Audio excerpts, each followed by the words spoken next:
Muy buena tarde, queridos hermanos, amigos, todos aquellos que, como siempre digo, que tienen la buena voluntad de atender a estas enseñanzas. Eh, bueno, voy a retomar el tema plan de redención de Dios. Esta sería la segunda parte y había comentado de que el Mesías vino a esta tierra. El enviado de Dios, Yeshua, vino a esta tierra con la finalidad de hacer expiación por las almas, que él venía estrictamente para comprar a través del derramamiento de sangre, comprar las almas en la condición que se encontraban, que estaban ya para ser destruidas por el Creador. Entonces la sangre hace de filtro, se interpone entre el Creador y este justo. ¿Por qué? Porque con ser santo no alcanzaba, debía ser un justo. ¿Mm? Y el único justo también lo propició Dios. Dios nos los puso en el camino porque de otra manera no teníamos alternativa. Iban a ser destruidas todas las almas. Entonces, Dios mismo propició la forma, la manera, el justo, la sangre, todo provino de Dios, como siempre, en un acto de buena voluntad, de misericordia. Entonces, es allí que el Mesías vino con esa finalidad, la de expiar, hacer expiación, comprar las almas. Eh, como decía, no podía ser un santo porque con eso no alcanzaba, debía ser un justo. Y bien, Dios nos proporcionó entonces un justo.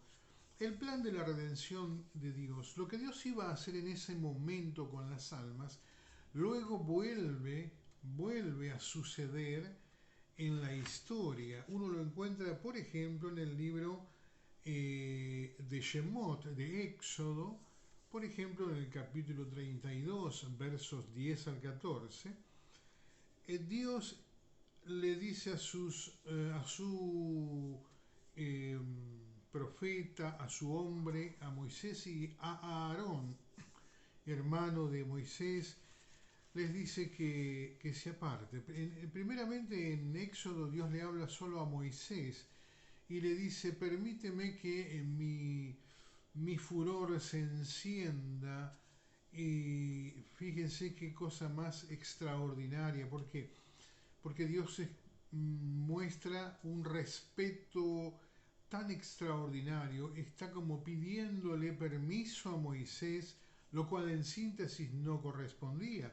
Las almas son de Dios, ¿sí? Nadie es dueño de ellas, aunque muchos han intentado adueñarse, sí, en esta tierra, pero no es posible.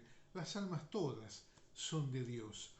Y aquí, por una cuestión del amor que Moisés tenía hacia Dios, entonces él, en ese aprecio, en esa contemplación, es como que le pide permiso para destruir esas almas y él haría después un pueblo nuevo, diferente. Moisés extraordinariamente comienza a negociar con Dios y hasta le dice que se arrepienta de la medida que tiene pensado tomar. Y el texto dice que efectivamente Dios luego se arrepiente de esto que tenía pensado hacer y lo deja sin efecto. Una cosa, si uno lo analiza realmente, que algún día quizás pueda tomar yo el texto y analizarlo en profundidad, es una verdadera maravilla, realmente una exquisitez de la literatura hebrea. Luego en el libro de los números, en el libro que originalmente se llamaría En el desierto, capítulo 16, versos 44 al 46, exactamente la misma situación. Dios le habla no solo a Moisés, sino a su hermano, a Aarón, y les dice que se aparten del medio de esa congregación y él los consumiría en un momento. Ellos se interponen, se postran sobre sus rostros, pero ya aquí la situación es muy diferente. ¿Por qué? Porque se había despertado, miren, les repito el relato tal cual está. Moisés dijo a Aarón: toma el incensario y pon fuego del altar y pon incienso y ve a la congregación y haz expiación por ellos, porque el furor ha salido de la presencia de Hashem. Y luego agrega: la mortandad ha comenzado. Pero miren ustedes, ¿esto no les trae una relación con la situación que vivimos o que se vive actualmente a nivel mundial? La mortandad ha comenzado. Sí, en este caso y en estos días, esta pandemia llamada COVID-19, que me gustaría también analizar para ustedes, el número 19, tiene un significado profundísimo. No lo haré hoy por falta de tiempo, pero va a haber un momento en que sí voy a comentarlo. Entonces, ¿no sería menester en este día, en estos días, que los gobernantes, los presidentes, los reyes actuales se postraran sobre sus rostros, pidieran a Dios misericordia, se arrepintieran de su mal camino cada uno, de la rapiña que hay en sus manos, e incensaran también como en la antigüedad para que la mortandad se detenga? Miren qué importante, ¿eh? Está aquí la respuesta a la situación que vivimos, pero nadie quiere verla, nadie quiere tomarla, nadie, nadie, y no lo harán. ¿Saben por qué? Porque no es el tiempo de Dios para esas almas. No es el tiempo de Dios.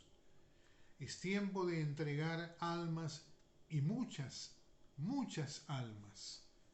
¿Por qué? Porque Dios ha comenzado a reunir a su pueblo. Muy bien. Entonces el Mesías vino a comprar las almas y uno dice: ¿cuál es el sentido? ¿Por qué Dios tenía interés y preparó de antemano? ¿Sí? Creó primero la situación crítica de la destrucción indefectiblemente de las almas y también propició un justo, ¿sí? Un justo que habría de hacer la expiación, que habría de derramar su sangre, que, como reitero lo que ya he dicho en otra oportunidad, la sangre es propiedad del Padre, no del Hijo. El Hijo no decide qué hacer con su sangre. Esto lo determinó el Padre, Hashem, el Eterno, el Rey. Bien, ¿cuál es el interés que Dios tenía en que las almas, esas almas, no se pierdan? Sencillo. La gente, el creyente común, normal, cree que Dios ama a las personas. Y saben una cosa,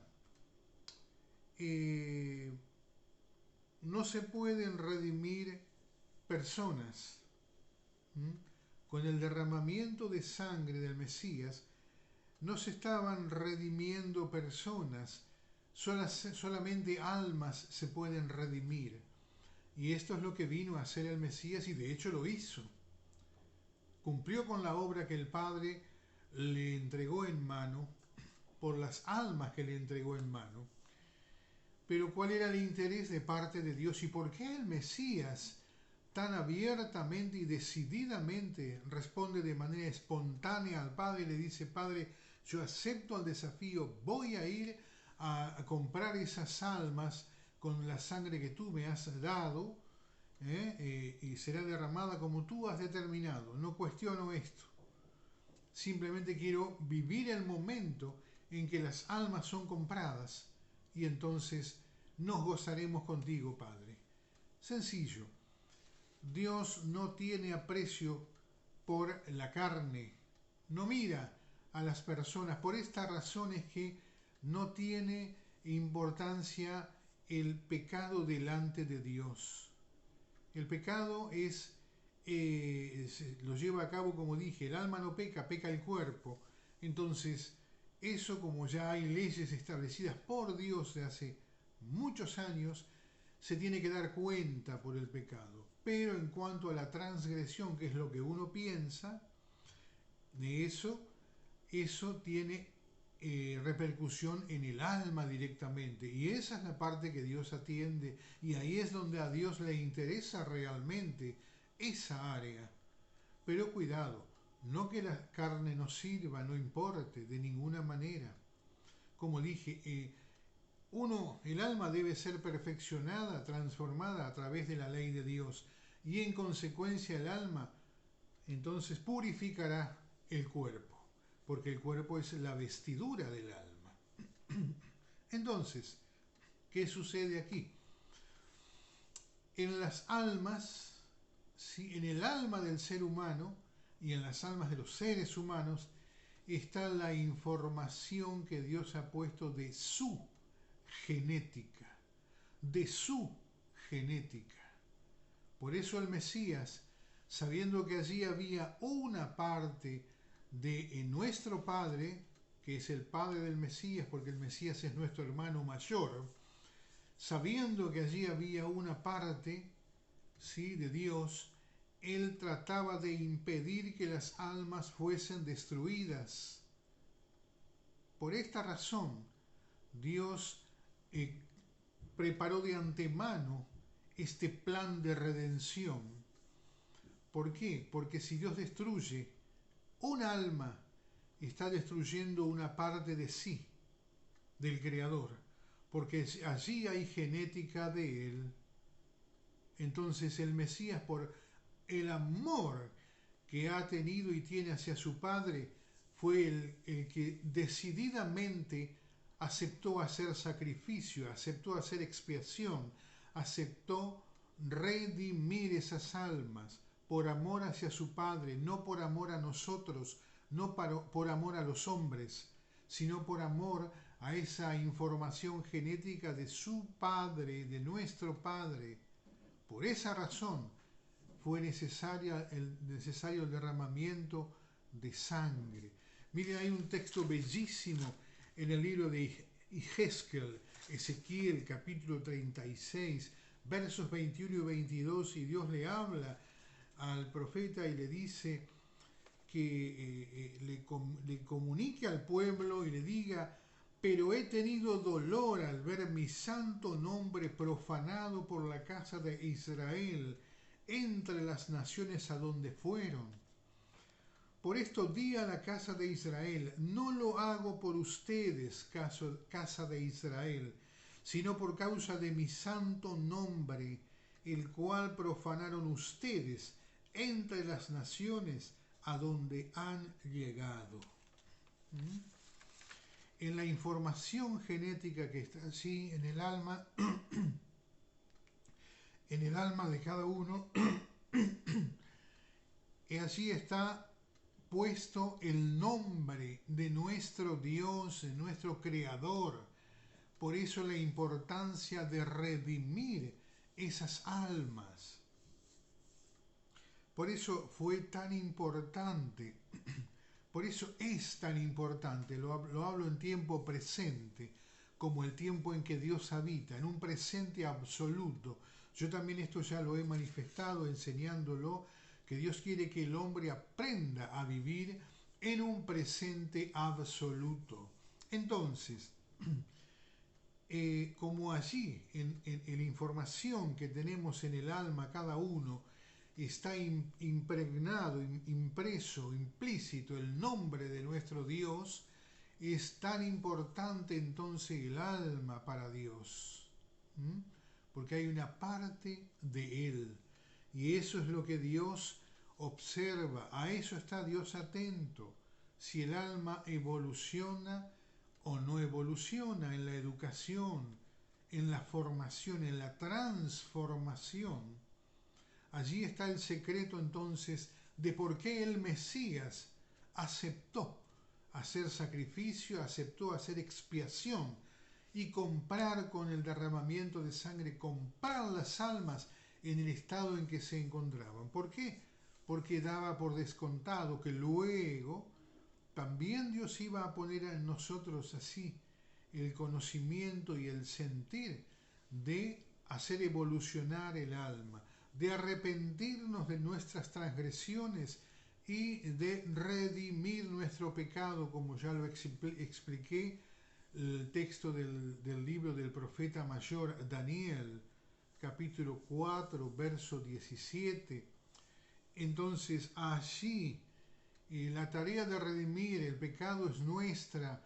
Dios no nos libra de pecado. La sangre del Mesías no nos limpia de pecado. Eso es una mentira que se ha enquistado en la sociedad de los creyentes. ¿Por qué? ¿Por qué? Porque hubieron ciegos intentando guiar a otros ciegos. Y el Señor ya lo ha dicho, el Mesías, ambos caerán en el mismo hoyo, en el mismo agujero, ¿sí? Nadie puede dar lo que no tiene. Si uno no tiene conocimiento, no puede brindar conocimiento, no puede instruir. Primeramente, tiene que rendirse a la ley, a la Torá, a la ley de Dios, que es nuestra madre espiritual. Entonces ahí las cosas comienzan a funcionar como Dios quiere, no como yo quiero, ni como los hombres deseamos. Este es el secreto entonces. ¿Cuál es el secreto? La ley de Dios. ¿Por qué? Porque la ley de Dios es perfecta, la cual transforma el alma. Shalom Aleichem, por favor, escriban, por favor, vuélvanse a Dios como corresponde, no como les han mal enseñado, como los han mal educado. Vuélvanse como corresponden. Revisen el libro de Zacarías 8:23. Allí habla a las claras de cuál es el pueblo que tiene el conocimiento de Dios. No busquen apoyarse en las enseñanzas profanas. Ya ves que no están dando resultado. Yo lo sé y lo veo porque escaneo con gente de todo el mundo y están lamentablemente en estado muy crítico las almas. ¿Por qué? Porque han insistido con este modelo que les han enseñado y hoy Dios mismo lo está desbaratando. ¿Por qué? Porque no es el camino correcto, no es el camino que Dios trazó. Entonces, Zacarías 8:23.